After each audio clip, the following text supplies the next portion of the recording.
Le royaume du Ouagadou est un royaume d'Afrique occidentale, à l'origine de l'empire du Ghana, fondé au IVe siècle, en Afrique occidentale, avec Kumbi Saleh comme capitale. L'empire est à l'origine dirigé par la dynastie des Cissé Tunkara.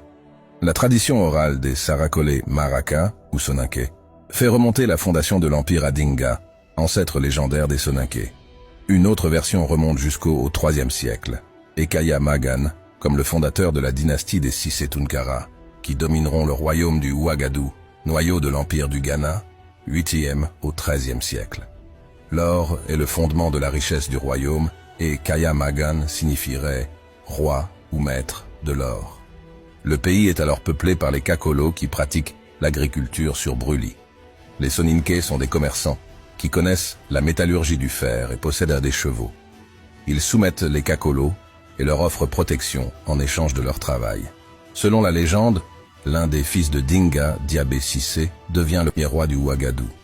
Il n'a pas le pouvoir de faire tomber la pluie et doit s'installer près du serpent Bida, qui fait pleuvoir de l'eau comme de l'or, à condition qu'on lui offre tous les ans le sacrifice d'une jeune vierge. Un jour, le fiancé de la jeune fille choisit la révolte et tranche la tête du serpent.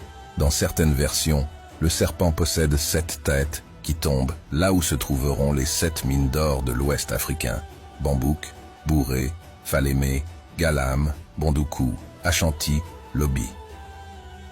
Une autre version raconte que lorsque le fiancé de la jeune vierge tue le serpent Bida, rompant l'alliance passée jadis entre Dinga et Bida, la tête roule vers le sud, emportant avec elle les pluies. Arrive une terrible sécheresse, et les Kakolo affamés doivent quitter le pays à la recherche de nouvelles terres.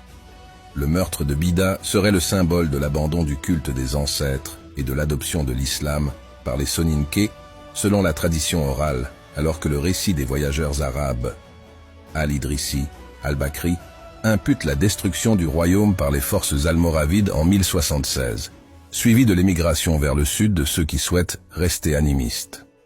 Le royaume du Ghana se trouva affaibli par la poussée des Sahariens almoravides et la destruction partielle de Kumbi Saleh, mais c'est surtout la sécheresse liée à une exploitation intensive des ressources forestières qui conduisit à la dispersion des Soninké.